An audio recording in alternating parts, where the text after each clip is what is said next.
and you're watching a brand new episode of Polycab, India's #1 cable and wires company Dream Home Season 6. We have yet another beautiful home on this episode, but before I get to you with this house, let me introduce our panel of judges. We have Anuj Gopakumar, the Chief Architect of Kumar Group.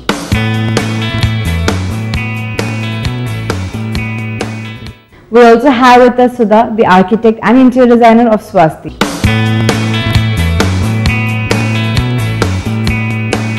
So it's time for us to take a quick look at the new entry to the top 10, and this house is in Thodupuzha. It's called the Madhavam House. Let's take a look. Hi, welcome to Polycab, India's #1 cable and wires company Dream Home Season 6. Today we are in Thodupuzha and we will be exploring a house named Madhavam.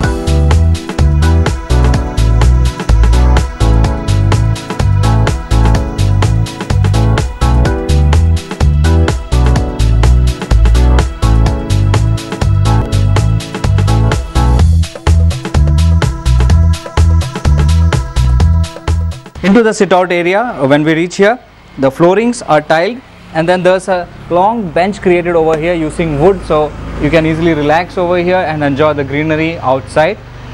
You can see stone cladding has been used on the walls, on the exterior walls, on 3 sections they are used, and pillars has been given to support the structure. Also beneath the pillars there's a steel lined up, so basically it creates a royal effect. If you look at the windows, they are full-fledged windows, a type of French windows, I guess. And then a door has been created, a single door is created in one corner of the wall.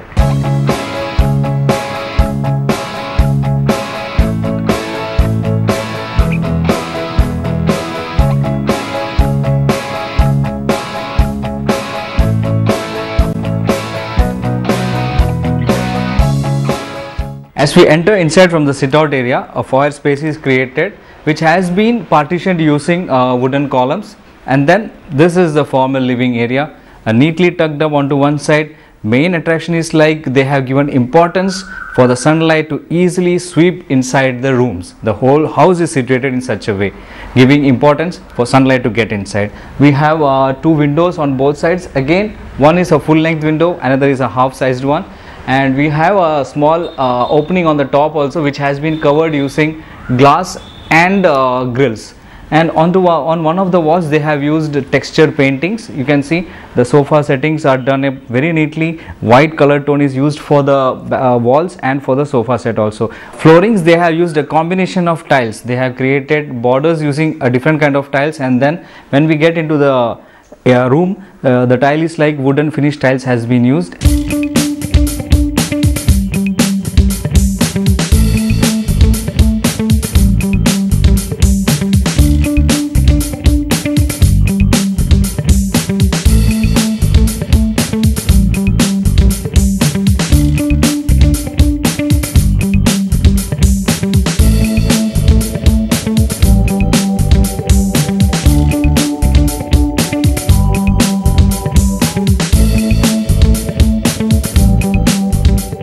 The dining area has been placed ideally at the center of the house. A glass door has been also provided to shut off the unwanted, like if you don't want the breeze to come inside, you can easily shut down the glass door and no air comes in. The dining hall is very next to the courtyard. A window is used on the courtyard wall, so basically there is a cross ventilation here. Kitchen is also very close, so it's very easily accessible. The flooring has been done up with vitrified tiles. It's in matte finish.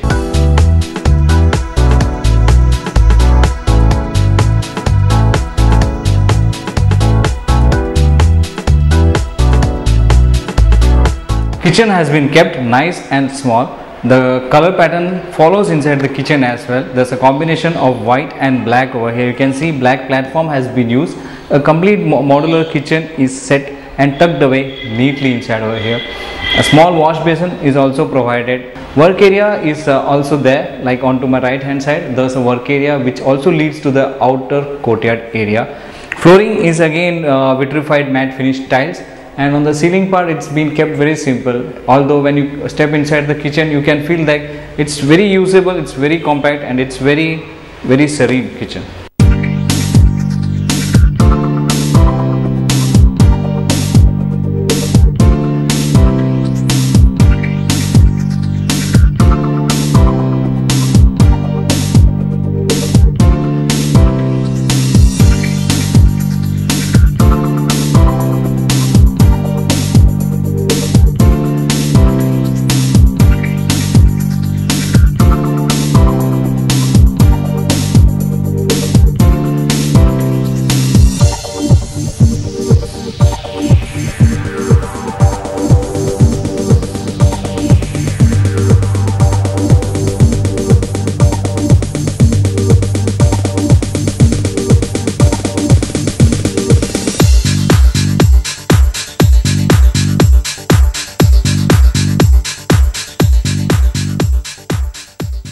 Alright Anuj, why do you think this house is one of the finalists? It's a very cute home in a nice setting. It's kind of little elevated. You're driving up to the house. It has a good form and with lovely windows. The grey and the white, the grey roof and the white walls looks very nice.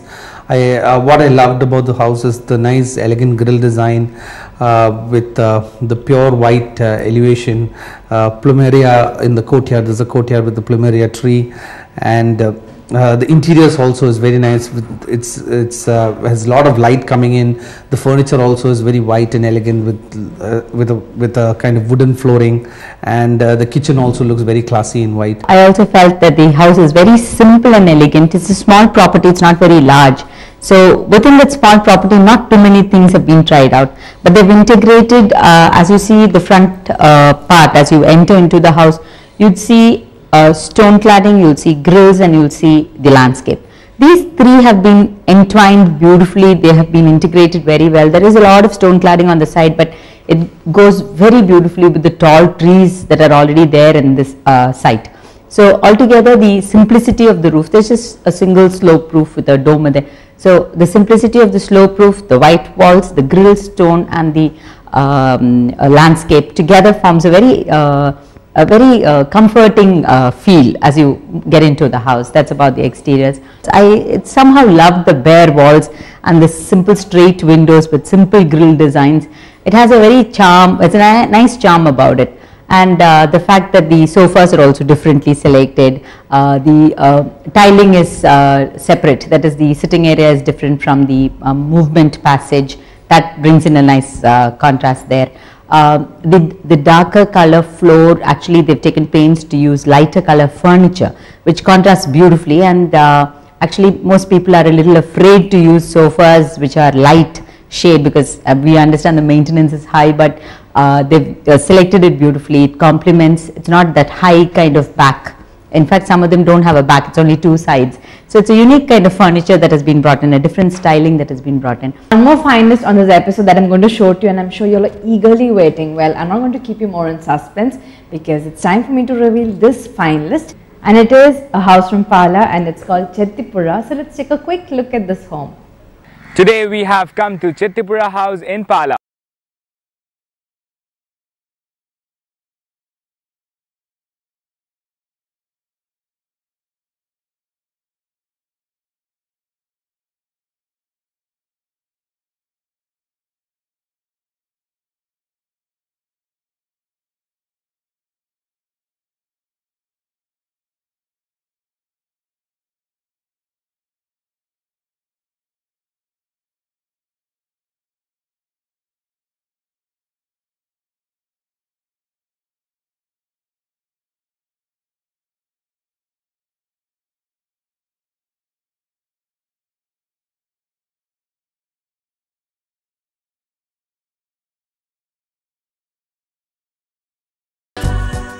The house is 8,500 square feet. So let's start talking about the design first, since it's a very big and beautiful house.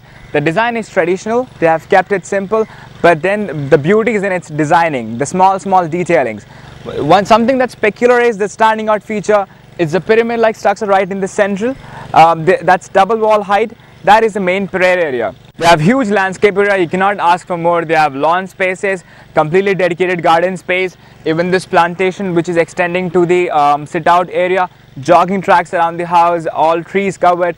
So it's a very eco-friendly house. At the same time, the beauty of the exterior has been maintained. They have used shingles, and the block structure, the pillars are rock solid granite columns.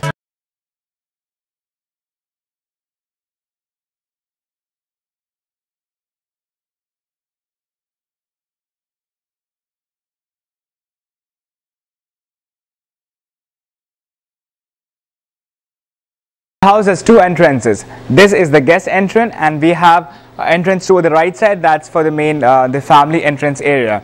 Well, there's a lot to talk about the features. I would like to start with first of all the car parking area. The car parking is an independent structure. Internally it has been done using wood paneling, complete woodwork, and outside they have shingles, as you must have noticed in the exteriors. And then this glass layer that you're seeing right here, right above, that is an that's an extension from this place to the other, so that it differentiates as well as in the rainy season it's quite a beautiful thought that it would slide over the water to the water bodies. We have 2 water bodies right at the entrance, which makes it a very appealing to whoever enters this house. For the flooring, it's imported Italian marbles, and the step is done using granite. One more interesting aspect is that they have mixed the landscape beautifully with the interiors. If you can have a look there, that this is the flooring, the complete flooring, which has been cut in a way that the landscape has entered, the plantation has mixed with the interiors. So that's a very creative thought what they have put forward. We also have the seating area, a good enough spacious seating area. It's well lit, they maintained a warm color tone, and the wall pattern also. That's like the classic color white they have used, and they have turpentine, the design that's used on the walls, that adds beauty to the walls. It has not been kept simple, but then elegant and royal look has been maintained.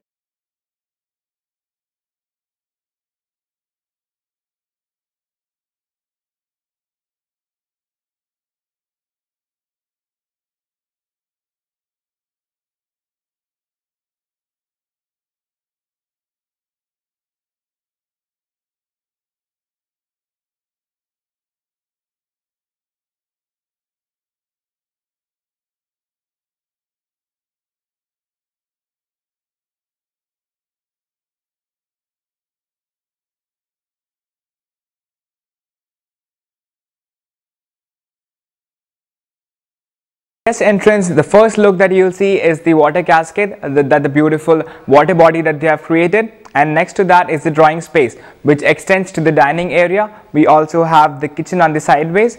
That is the behind me what you're seeing. That is the main entrance, the family entrance area. That opens up to the family, to the prayer area, the family altar what they have created, and next to that is the pathway that leads us to the bedroom section and the family living space. There are a lot of features in the interiors that are very beautiful and that calls out for the royalness, and one of that is the height that they have given. The elevation is pretty high and it's well lit. They've used a lot of LED lights, warm color tone lamps have also been used. About the furnishing, it's a neoclassical style. The tabletops is a Belgium granite. The flooring has been done completely using imported Italian marble.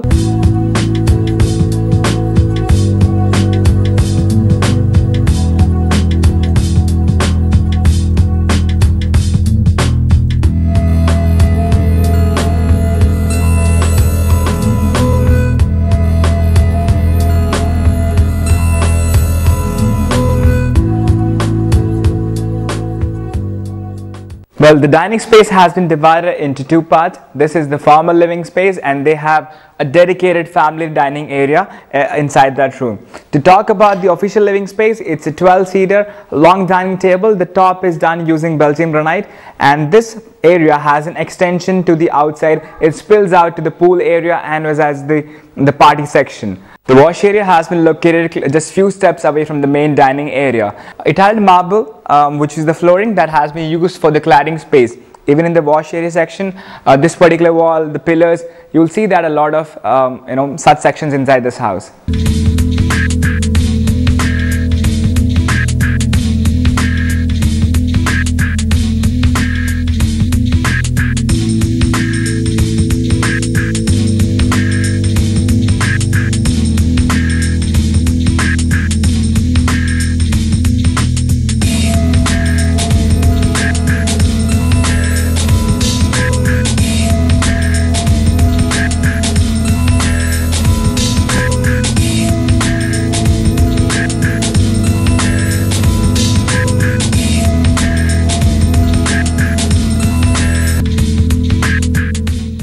We have here an island model kitchen. In the center is the chimney with induction top and burner. This space has been done in the granite. Well, the granite top has been used completely in both ends of me. Wooden cabinets being provided in the lower section. Then all the electronic equipments are inbuilt actually. And side space, what they have done is Italian marble cut into pieces so that block pieces lay out the foundation of the wall space in the kitchen completely. In the ceiling space, it's a gypsum board and wood paneling done on above that. LED lights have been provided, so that gives a very lit room. It's a well lit room feeling. Windows are also been there so that natural lighting comes in. The room is attached to a storage space and work area.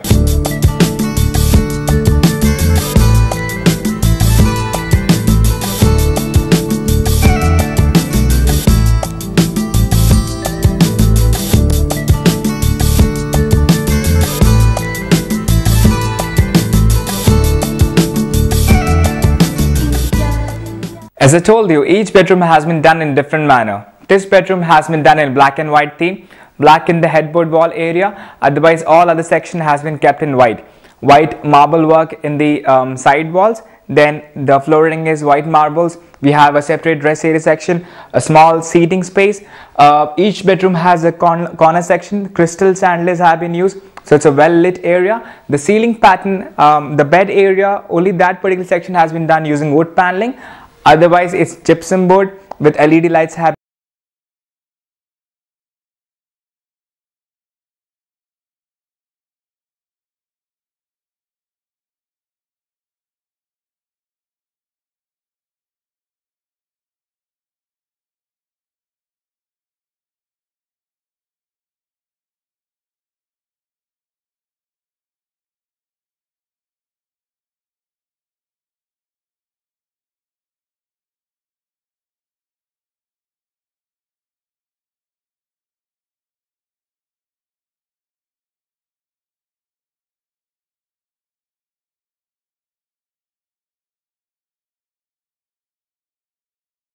Alright, so let's start with you now. There are a few things in this house that that usually we don't see in other houses. You find a little bit of let's say money spent in the house is a little on the higher side. Basically, we find a lot of cladding with Italian marble, with granites, with a whole variety of stone, we understand. So the feel that we get out of this house is that of royalty. That is definitely there. Having said that, they've tried to merge it with a lot of trellis work. When you come to the interiors, there's a lot of trellis work, there's a lot of ceiling patterns. There is definitely an overdose of stone, polished stone inside, but in some areas it works very well. There is grandeur that is brought about. There's a sort of permanence in the air when you look at this kind of a structure, like when you see monuments and when you see buildings that are here to stay kind of buildings. So that kind of a permanence, a very solid feel is what you get out of this house. Alright, thank you. And Anuj? I think this house has come into the top 10 mostly because of the way it looks, the front elevation or the elevation of the house. This house doesn't have like just one front elevation because there's a large property and there's a driveway going on, I think two sides of the house. So it's kind of a sprawling in a sprawling landscape with nice kind of estate kind of a house, you know. So that look of the house is, I think, what brought it to the top 10. The pillared veranda wrapped around the entire house. So if you look around the house, there's a pillared veranda going, which has a nice, very beautiful wooden ceiling. These are the areas of the house which I really liked a lot. The interiors, however, I felt that was a very extensive use of stone, and the furniture was a little too over decorated and overdone up. I felt more like a hotel or a resort kind of a feel. But some areas they have done nice, like the ceiling pattern and the lighting in the ceiling and all has been done nicely. So exterior, yes, thumbs up. Interior, so. Now it's time for us to listen to the judges. Yes, let's listen to what they have to speak about the interiors today. Sudha. Suppose you made a picture with squares and circles, and then you took off one of the squares or you closed off one of the squares. If the picture still looked good, that means that the essentiality or the need for that particular thing to be there wasn't there at all. So very similar in design. Every little thing that you add to it, let's say ceilings, the design on the ceiling, the pattern on the walls, the floor borders or the flooring, the changes in flooring tiles, the colors on the walls. Each of these elements contribute to the overall appearance of the room. So if one can be negated and still the effect brought in, should it be there? That is a big question. So whether we need to actually bring in so much design elements, or is it a part of the scheme, the whole scheme? If it creates a difference, if that is not there and the place looks bare or it doesn't give the actual feel to it, it must be there. So you must know, the designer must have a clear idea of what to put in and what not. Alright, thank you. And Anuj? See, this is very important feature when it comes to, or very important point when it comes to doing the interiors of the house. Like there's so many elements in the interior. You have the floor, the roof, the walls, the ceiling, I would say, the walls, the furniture, the curtains, the fabric. So many elements coming in. So ensuring that each element, even though it has to be dealt with separately, there has to be a plan to ensure that it all matches and none is overpowering the other. That is one side to it. Also, when all these elements come in, the house should not look too overdone up. It should not look too cluttered. It should feel like a home, you know. So that's also very important. It's not about the amount of money you spent or the kind of materials you use. It is the whole concept is about how you use it and how to make it feel like a home. So this, if this program is all about finding the best home, you know. Yeah. So that home feeling, if it has to come, definitely these elements have to be thought of very carefully, and a plan or a theme has to be followed everywhere, but not overdoing any point, at any point not overdoing a particular feature. Alright, thank you so much, and with that it's time for us to wind up with this episode of Polycab, India's #1 cable and wires company, Dream Home Season 6.